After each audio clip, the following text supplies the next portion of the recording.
wondered how Thor got his magnificent hammer? It all began with a small prank. Let's find out.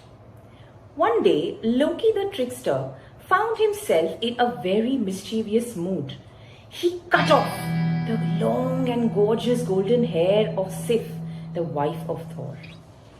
When Thor found out about all this, he lost his temper. He seized Loki and threatened to break every bone of his body.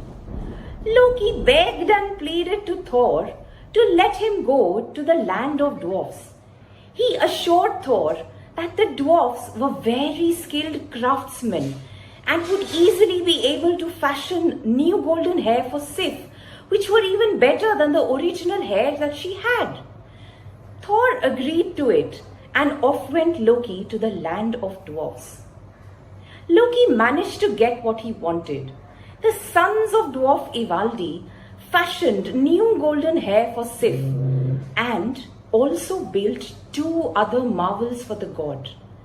A foldable ship that could be folded and put in one's pocket, and a deadly spear. Now, even after his task was accomplished, Loki loitered in the land of dwarfs.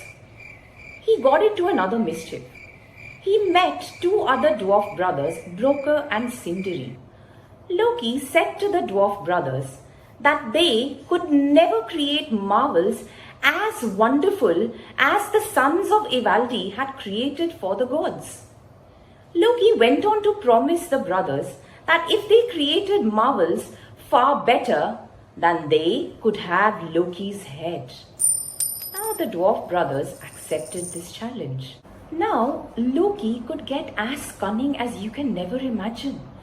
With his powers of shape-shifting, he turned himself into a fly. When the brothers were working, the fly went and bit the dwarf's hand. And what Sindri got out of the fire was a living boar with beautiful golden hair. It is said that this boar could give off light in darkness. This boar could run faster than a horse. And then the brothers started working again.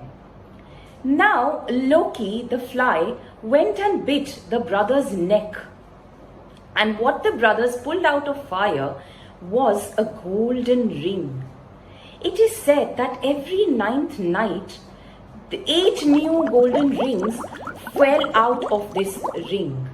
Now the brothers started making the third marvel. They knew that they cannot afford a mistake this time. But the cunning fly went and bit the dwarf's eyelid.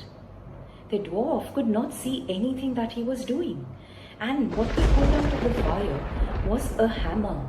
This hammer was named Mjolnir, and it never missed a target and would boomerang back to its owner after being thrown. But there was one flaw in the hammer. The handle was too short. Nevertheless, the dwarfs decided to go to the gods and claim the wages that were due to them. But Loki reached Asgard before the dwarfs and presented the gods all the gifts that he had with him. Sif was given the golden hair. Thor was given the magnificent hammer Mjolnir.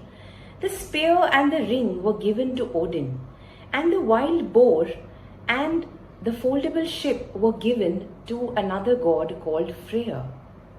The gods were so happy on receiving all the presents.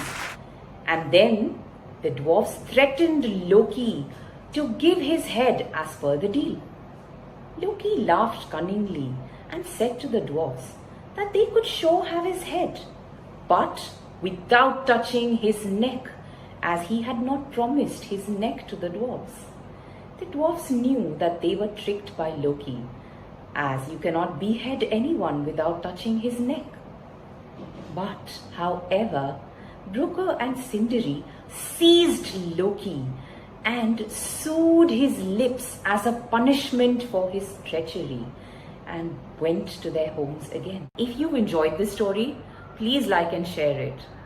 For more such world myths and stories, please subscribe to my channel long ago, and do not forget to press the bell icon for notifications.